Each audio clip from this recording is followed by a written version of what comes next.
All right, hi everybody. How are you? You guys can talk in the chat. I'm getting some hellos. Um, if I don't know who you are, it's because you don't have a name. So I see a lot of videos with like iPhone. So if you change that, then I'll know who you are. Otherwise, I have no clue who's talking to me. Hi. Okay. So the name of this class is Rosh Hashana, the beginning of what? So I made that name and then I was like, is this really what I'm asking, answering? So it's partly what I'm asking and answering, and then we're going to expand from there. So this is very much like almost a basics of Rosh Hashanah class, but contrary to what you might think, many of us don't know the real basics of Rosh Hashanah because the truth is the Torah gives us very, very little about what this day is about. And so much of what we know now and so much of the minhagim that we do now, the apple and the honey or the sugar and tashlich and things like that, those are much newer additions and much more modern additions. And they're there in order to kind of enhance our understanding of what the day is. They're there as stimuli to try and bring us to the real core of the day. But sometimes the core gets lost in all of those like paraphernalia. And so I kind of want to bring us back to, and I do this every year with my sixth grade students. And even though they're only 11, 12, 13, right? It's still shocking because the way we experience Rosh Hashanah sometimes seems so like distant from this, or we're really missing like that meat and potatoes of what Rosh Hashanah is. So I'm going to share slides with you. And I really always start my holiday lessons with what does the Torah ask of us about this day? What does the Torah call it? What are we told about it? I'm talking mainly about Torah shebichtav, which is the written Torah. And then we're going to look at its counterpart, which is the oral Torah, to try and see how the Chachamim fill in more details for us, how they extrapolate more from the text in order to really enhance our understanding of what's going on. So I'm going to jump and we're going to look at my slides. Okay, Rosh Hashanah, the beginning of what? So it sounds like a dumb question, right? Rosh Hashanah, the beginning of the year, obviously. But if we look in Torah, we see that the truth is Rosh Hashanah is the beginning of the 7th month, the 7th calendar month. So I'm going to read the Pesukim and translate them. They're pretty simple. Okay, we have two different mentions of this Chag in the Torah, and I can't even call it Rosh Hashanah because that's not what the Torah calls it. The Torah calls this day of the 1st of Tishri, or Tishrei, but we say Tishri. It's okay, it's the same thing. The Torah calls this Yom Teruah, which we're going to define in a minute. Okay? It tells us in Bemidbar, Ubachodesh hashvi be'echad hachodesh mikra kodesh yelachem, kol melechet avodah lo ta'asu, Yom Teruah yelachem. This is pretty much all we have about this date. It says in the 7th month, on the 1st of the month, it's going to be a mikra kodesh, which means it's a day of not doing any melacha. You shouldn't do any melacha. Yom Teruah yehi elachem. It's going to be a day of Teruah. And then it continues on to talk about the korban that's brought. We get nothing else. The next mention of Rosh Hashanah or Yom Teruah we see in Vayikra. Daber el bnei Yisrael lemor b'chodesh hashvi'i be'echad hachodesh. Again, in the 7th month, on the 1st of the 7th month, yehi lachem Shabbaton. You will have a Shabbaton, a Shabbat-like day. It's called Zichron Teruah Mikra Kodesh. Zichron Teruah. So we have the same word Teruah, and now we're throwing in the concept of Zikaron. So before we go any further, just looking at this right here, we don't see any remnant of what we currently experience as Rosh Hashanah. The only hint that we have to what we do today is Yom Teruah. Now the word Teruah means literally alarm. Now, many of us recognize the word Teruah as being the name of one of the shofar blasts, which it is today. But the reason why it's called Teruah is because Teruah literally means alarm. So we see that on the first day of the 7th month, we have this day where we're not allowed to do any melacha, and it is a day of alarm. And in the second source, it's a day of commemoration of alarm. Or the word zikaron is brought in here, something about memory. We have a concept of an alarm, something kind of we have to wake up for, and memory. We have to engage our memory to some degree. And then there's this alarming sense of like, wake up people, something is happening now. But this is all we get in Torah. So first of all, we see no mention of the words Rosh Hashanah. And second of all, we have this quandary of the fact that it's the 7th biblical month. Now, why do I say that? Well, the biblical year begins in the month of Nisan. Nisan is the month of Pesach. So Nisan, Iyar, Sivan, Tammuz, Av, Elul. I miscounted. Tishri is the 7th month. Why am I starting? Why do we call this thing the beginning of the year if it's the 7th biblical month? What is it really the beginning of?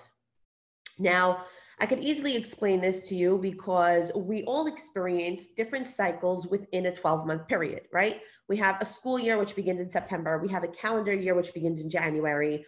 We have a fiscal year, which begins in April. And all of us have our different anniversaries and birthdays, which mark different things that we're commemorating within the course of the 12-month cycle. Not everything is connected to the calendar year. But why is the calendar year changing in the 7th month? That's the interesting situation. So in order to help us, we're going to jump to the Mishnah. And the Mishnah is essentially a written down form of the oral law, which gives us a little bit more detail.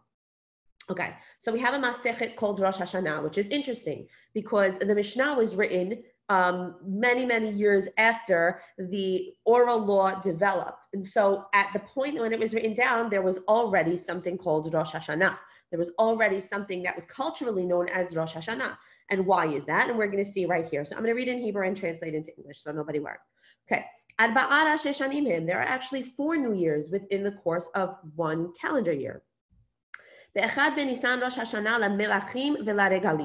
1st of Nisan, which is technically the biblical first month, it is the new year for the kings and for the Chagim, which essentially means that according to Torah, Pesach is the first holiday of the year.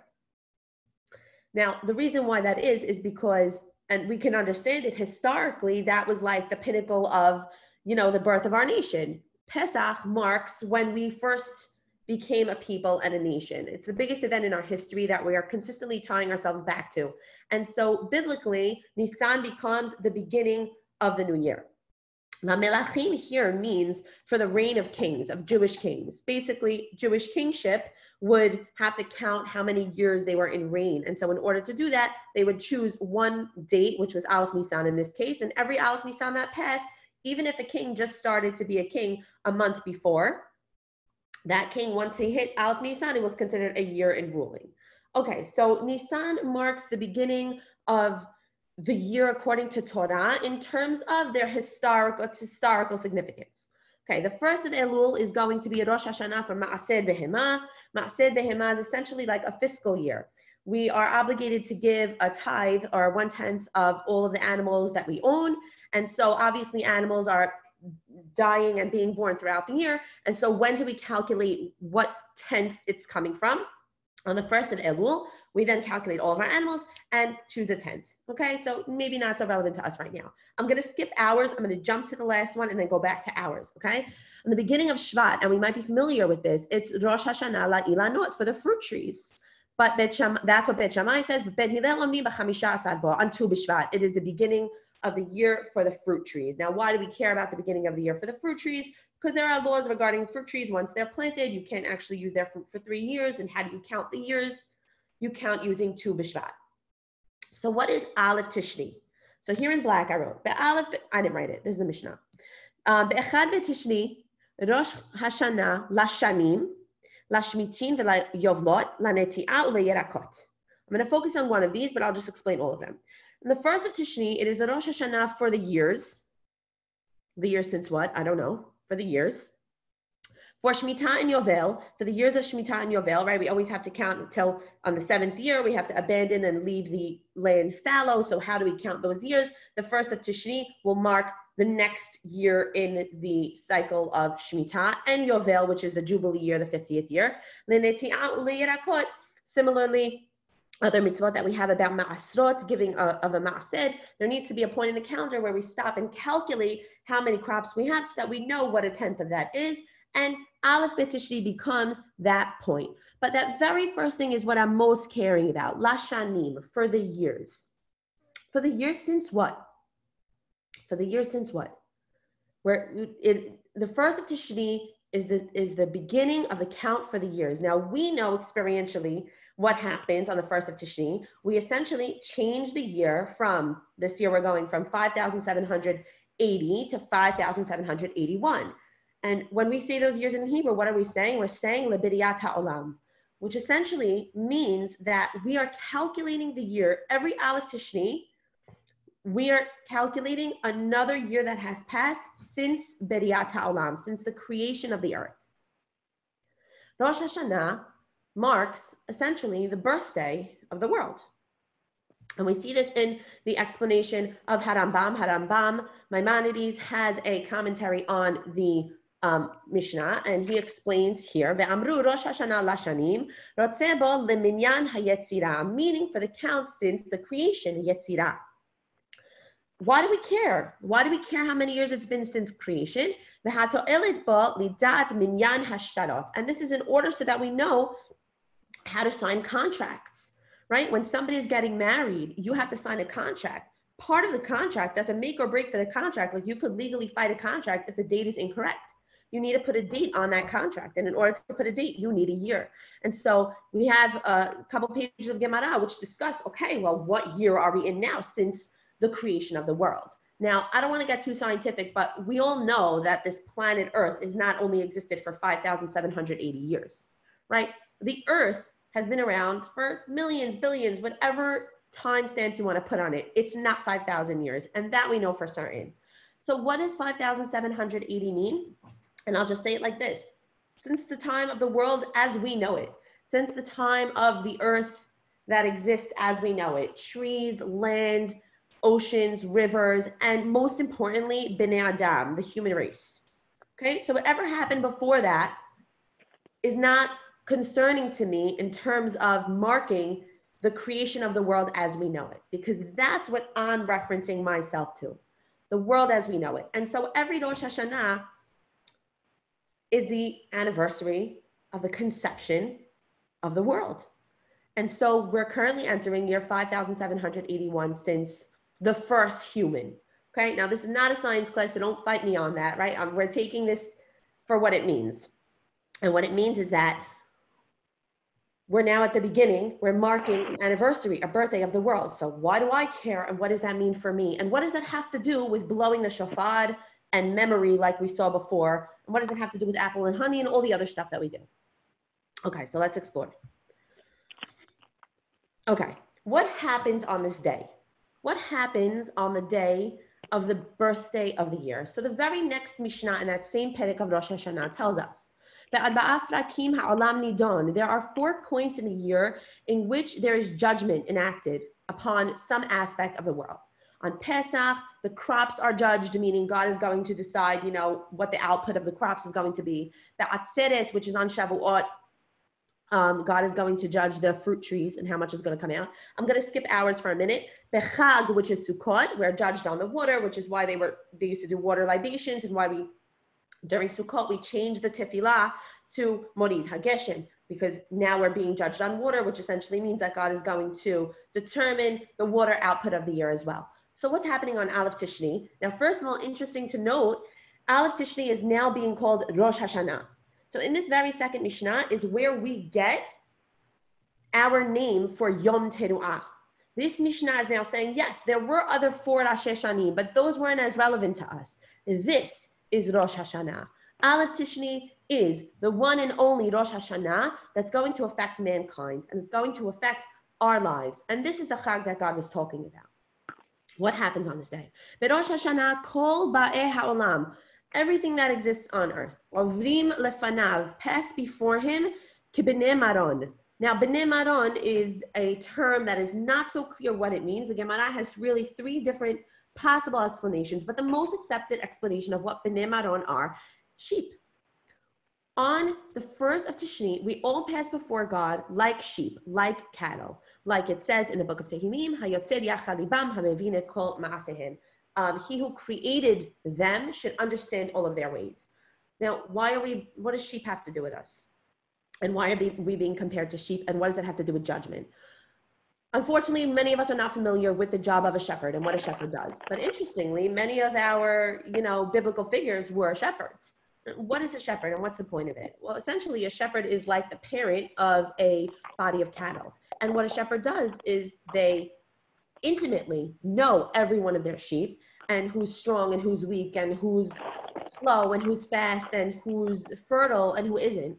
And a shepherd's job is to guide that sheep to its success, to give that sheep its needs, whether that's disciplinary action or whether that's help and guidance. And so a shepherd is constantly evaluating its own cattle and learning about them and trying to help them live their lives in the best way. And in that sense, we are passing before God. God is as if our shepherd, watching us, protecting us, caring for us. And on this very day, HaKadosh Baruch Hu is going to pause and judge and evaluate us. Now we're going to get to the concept of judgment in a minute because that's basically the big idea here. And notice the word nidon here means we are being judged. This is the first instance in where we hear this concept of judgment. We know we call Rosh Hashana Yom Hadin, but we didn't see that in the Pesukim. So far we saw Yom Teruah, and then from this Mishnah we see Rosh Hashana, but we also see the beginning of Yom Hadin. And in our Pesukim we also saw the word Zichron. That's where we get Yom HaZikaron. So we have all four names accounted for. But there's a lot happening here. We have memory, we have judgment, we have alarm, and we have the beginning of the year. How are they connected? What do they have to do with each other? And how does this all culminate to become the day that we know today? So I hope everyone's with me so far.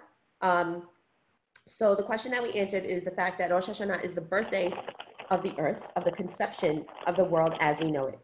My question now is, okay, I'm being told that I'm being judged. Why am I being judged on this day? And what's the connection? And what does it mean for me? And what does it have to do with the shofar? Okay.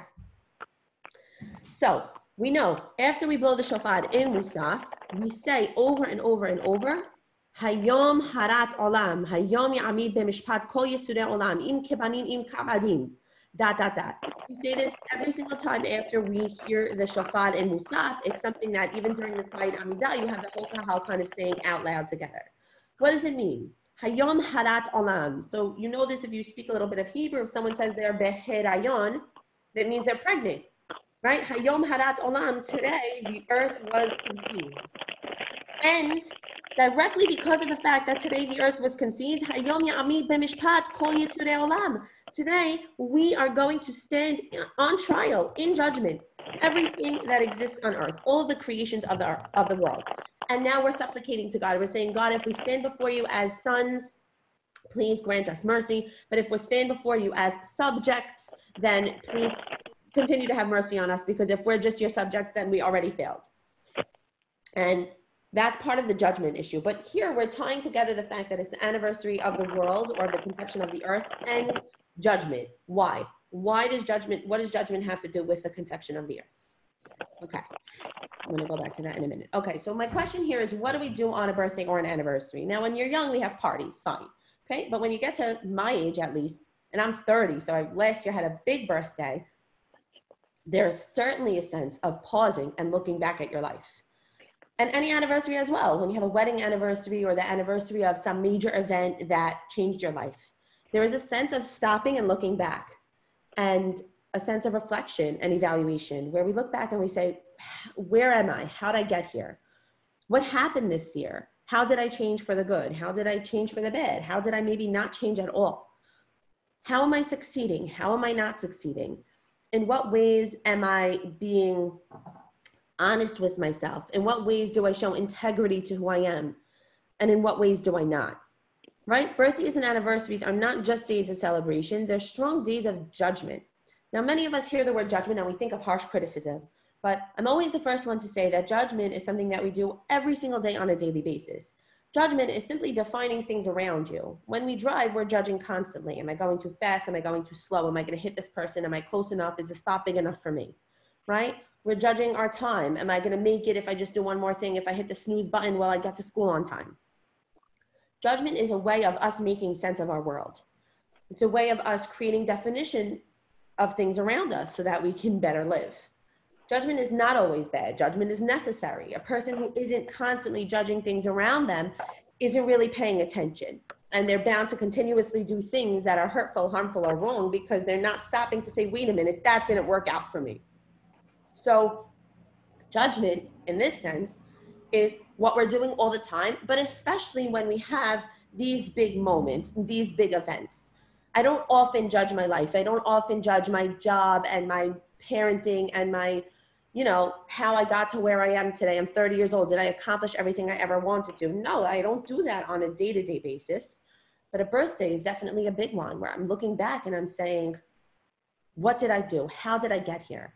And so in that very same way, the beginning of the world, the creation of the world is going to be a judgment day for me. So you might ask yourself, 1 second, what do I have to do with the creation of the earth? I'm insignificant. I'm just one of billions and billions of creations on this earth. And there's no way that my little life has anything to do with Ma'aseh Bereshit, which is the act of creation, which is, I'm going to continuously call it that. Ma'aseh Bereshit. What does my life have to do with Ma'aseh Bereshit? Nothing. That's incorrect. The very first pasuk of Torah, Bereshit bara Elohim, we have a midrash here in which our Chachamim explained to us that HaKadosh Baruch Hu created the world, that the whole purpose of Ma'aseh Bereshit was Torah. HaKadosh Baruch Hu mavit b'Torah ubore et ha'olam, v'haTorah amra Bereshit bara Elohim, ve'en Bereshit ela Torah. Torah preceded the world. Torah preceded the conception of the earth. And what do I mean by that? HaKadosh Baruch Hu's conception of the earth, his creation of the earth, and the whole point of Ma'aseh Bereshit was in order for Yisrael to exist and in order for us to live a life of Torah. He created Torah and then he made an earth in which we could exist so that we may abide by his Torah and become his people. With that being said, we have to understand how now Rosh Hashana implicates every single one of us as individuals, as B'nai and Bat Torah, B'nai and B'not Torah. Because that Torah and that life, that very purpose of Ma'aseh Bereshit implicates me right here today. Why am I here? What am I doing here? Do I still care about the fact that I am part of an endless chain from Ma'aseh Bereshit? Am I interested in this process? Am I engaged in this process of Ma'aseh Bereshit, which is Torah? Its purpose is Torah. How am I doing? And this is going to bring us to the ideas of my question. What do we do on a birthday, on anniversary? First, we remember, and this is where we get the concept of zikaron. Memory does something unbelievable for us. It takes isolated events, isolated images, isolated experiences that we had and ties them together. So if you imagine a snapshot versus a slideshow, why do we get so emotional from a slideshow? Because a slideshow makes a story. It pulls things together and creates one large image, one large narrative that gives us a story of something. It shows an evolution. It shows a development. And Zikaron has that power. Zikaron also has the power of identity. I have to go a little bit quickly because I only have 5 minutes left. But these are all massive, massive ideas that need to be explored. And this is the essence of Rosh Hashana. It's called Yom HaZikaron. Why? Because your very identity is couched in your memory. We should never know, but when you do experience having a loved one who has dementia or Alzheimer's or some form of memory loss, the reason why it's so earth-shattering is because that person is not simply losing the ability to remember a phone number. They're losing an entire identity. Everything that they lived, every experience that they had that makes up who they are, they no longer possess.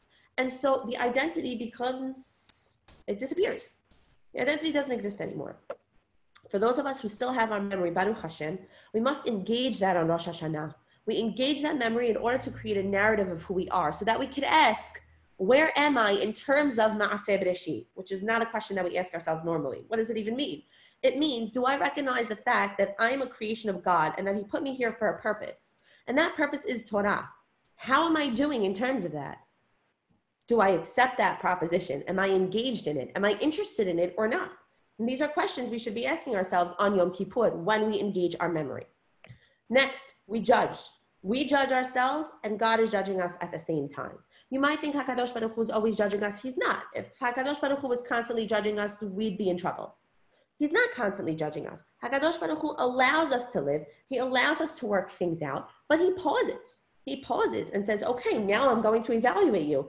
And not without warning. He gave us plenty of warning about this judgment. He tells us, Yom Teruah, this is going to be a day of alarm because I'm looking at you. So make sure you're checking your own self. Make sure you're engaging your own memory and you're figuring out where you stand in this ongoing process of Ma'aseh Bereshit. Remember, Bereshit didn't end in the 7 days of creation. Bereshit is a continuous act that's occurring every single year, every single day. And we are active agents in Bereshit. We continue to grow this world and to develop it. So are you part of this, or are you just watching it? Are you making history, or are you just a bystander? Are you interested in my Torah or not? This is the simplest question that we should be asking ourselves on Rosh Hashana. Instead of nitpicking about every single individual action, maybe try zooming out and ask yourself the bigger picture. Where do I stand? Now remember, we're not only judging ourselves, HaKadosh Baruch Hu is judging us simultaneously. It's a mutual deen that's occurring on Rosh Hashanah, which is so important because we're not going to know how God looks at us. The only way we're going to understand ourselves is how we look at our own selves. So we have to engage in that as well. We're not just going to let God judge us and give us the verdict because he won't, right? It's on every single one of us to do that for ourselves. The third and final thing that we do is we subject ourselves. We subject ourselves to a king, to a ruler of God. Part of Rosh Hashanah, and the reason why our Musaf has Malchuyot, Zichronot, and Shofarot, which we'll get to in a minute, is because these are the three inyanim of the day. The reason why we change our tefillot to say HaMelech HaKadosh and HaMelech HaMishpat, or Melech Ohev Tzedakah Mishpat, or what do we say, HaMelech HaMishpat? The reason why we change it is because we need that constant reminder of the fact that we are subjects. We are subjects to a ruler. And that ruler's very job, by definition, is to evaluate us and to judge us. That's what a king does. That is a king's constant job, is to look at his kingdom and to say, how is it doing? How's my infrastructure? How's my crime rate? How's my education? How are my individual subjects? How are they doing? What do they need? How's my economy?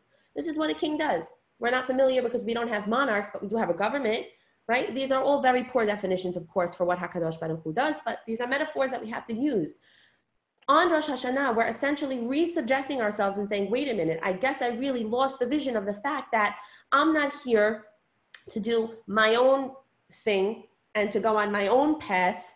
I'm a subject of HaKadosh Baruch Hu. Within the context of Ma'aseh Bereshit, meaning a Torah life, now I can evaluate myself and figure out how I fit in there. But I have to remember that I'm part of a bigger story, and I have that Malchut reigning over me. So my question is now, how do we get to these ideas? How do we get to these ideas of zichron, of engaging my memory, judgment, and subjecting myself to a king? And the answer is with the shofar. We started the class looking at Rosh Hashanah and understanding that Yom Teruah essentially just meant a day of alarm. What am I alarming myself about? What is the alarm supposed to awaken in me? And what the alarm is supposed to awaken in you is those three ideas.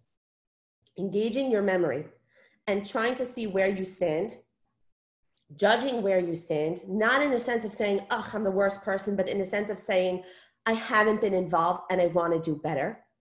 And subjecting yourself to a king in a way in which you're kind of coronating God and you're saying, God, you are my king. I'm re-accepting you as my king. And by re-accepting you as my king, I'm also accepting your judgment upon me. And whatever it is that you believe I need in this next coming year, I accept. Not without first wanting to improve myself and wanting to change and asking for better.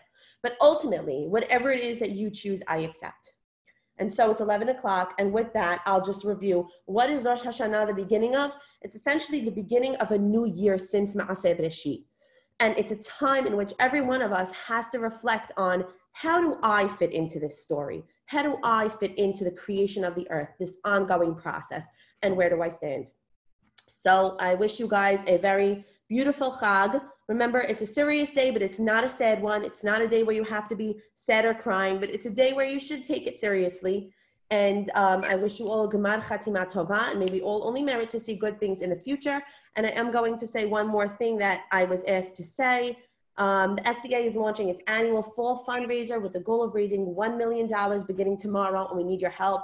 At some point before, during, or after your class, that was to me, please go on donate.scaupdates.org and see if you can lend your support. Okay, guys, thank you very much. You should continue watching classes all day. There are so many unbelievable things to see, and I hope you enjoyed, and have a good day. Bye, everybody. Let me just read this chat. Hold on. Hi, Doris. Hi, Tony. I just had a question about God being on pause. What do you mean? Okay. You said Hashem pauses, but I don't think Hashem pauses. I think he magnifies during Rosh Hashana? So you have to take the words when we talk about Hakadosh Baruch Hu as like borrowed terms, right? All I mean to say there is that we're not being judged with every single action in a very small magnifying glass way. Because if we were, none of us would exist. Because, right, how many points did we do something that very clearly we shouldn't have done? If HaKadosh Baruch Hu was looking at us like a magnifying glass at every point of every day, there would be no human beings. The fact that we have the ability to do teshuvah and the fact that we have the ability to continue to improve shows that he kind of sits back in a sense and allows us to work things out. And he gives us the opportunity to reflect and judge and do teshuvah. That's why we have teshuvah. Right. So I'm saying the pausing and judging us means he's giving us a time in which he's saying, I'm going to look at you now. I'm not staring at you all day, every day. Mm-hmm. You have to understand that if God was judging us constantly at every moment in time, the world would not exist. Okay. Because what merit do we have to exist? You're going to tell me that anybody is perfect at any moment in time? If we needed to receive punishment for the bad things that we did at every moment in time, we would be boom, boom, boom. We would be zapped out like okay, but we have a scale. That that the picture of the scale. Yes, there is a scale, right? But if you're looking at us in a sense of I'm not thinking of the right word, like scrutiny, right? It's not the same as looking at us as if on trial where we're weighing and balancing everything.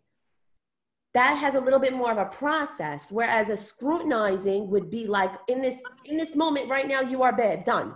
It's not that sitting back and evaluating kind of judgment. Right, it's like a whole process.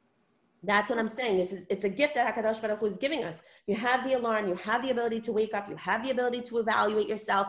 I'm going to evaluate you, all of the aspects of you. Okay, I got it. See what I'm saying? As opposed to just looking at every single moment in time as an isolated moment. Like zapping. You'd be zapped. Right, that's part of the memory story. Right. HaKadosh Baruch Hu uses memory ke'ilu as well to put together all the pieces and to evaluate a big narrative, a big story, and not just one isolated moment in time. Right. Okay. Can I interject? Hi, Doris. Hi, who's that? Janice. Hi. Hi, Jan. What's up? I just want to interject. I feel like if you think of it in terms of, I know, sorry, it's my Misrad HaChinuch one. I didn't realize it was still on. No, so I just want to interject in terms of like, we think so far removed from God, like how could he do this and why, and it's confusing, but I think it's like Rambam says, if you try to mirror it to a human relationship, which is the only way we can, like think of your own relationships, your husband, your parents, your children. Are you every minute saying, wow, they did this, I'm going to start to, they didn't do this, they did do this, they whatever. Like if we lived a life like that in our own personal relationships, no one wants to be with anyone like that. And it's true. And how many of us, and when you know people like that, you don't want to be involved with them. So no, I have to hold it in. Like when I see my husband doing something, I'm like, oh my God, he put this in the wrong spot. He did this at the wrong. I'm like, you have to hold it in because they're never going to want to stay with you. Right. You're not going to say, I'm going to, whatever. So be more godly. Yes. No, yes. I'm saying, I think it's also like training us in a way to look at the big picture as opposed to each micro, micromanaging as opposed to macromanaging of, okay, my kid did this, my husband did this, my friend did this. Like, am I going to ruin the relationship because of that? Or am I going to say this relationship is on a good trajectory? I see this person is growing or is helping me grow or whatever it may be. And listen, there are times that you're saying, no, the relationship is not working and you're going to have to figure it out or whatever. But as a whole, I think it's more looking out as opposed to looking in. And I think this time I almost feel like it's like couples therapy between us and God. Like you're getting all the issues on the table and you're saying, what are we going to do now? So I think that's also... You know what? It's so interesting to say that because how many of us struggle with our own selves? Like I'll look at myself and nitpick like, oh my God, I watched so much TV today. I didn't get enough done. And my therapist will always tell me, Doris, you have to look at the big picture. You do so many things. If I'm going to sit and judge myself about every hour in the day wasted or every day wasted or every week wasted, right? We struggle with that same kind of scrutiny and not really seeing the big picture of who we are. So but I think there is a point where it is waste, meaning not you, but I'm saying like there is a point where you have to say, and that's what God comes in and saying, I can't be doing this or I shouldn't, whatever. Right. So I think that's why the Zikaron part is so important. Right. No, of course. Look back and say, all right, what is this all adding up to? What is the cumulative result of everything that I've done? Like how it's not working. Yeah, no, 100%. Yeah. All right, guys. I'm going to go listen to more class if I have time. I love you guys. Thank you all for coming. Thank you.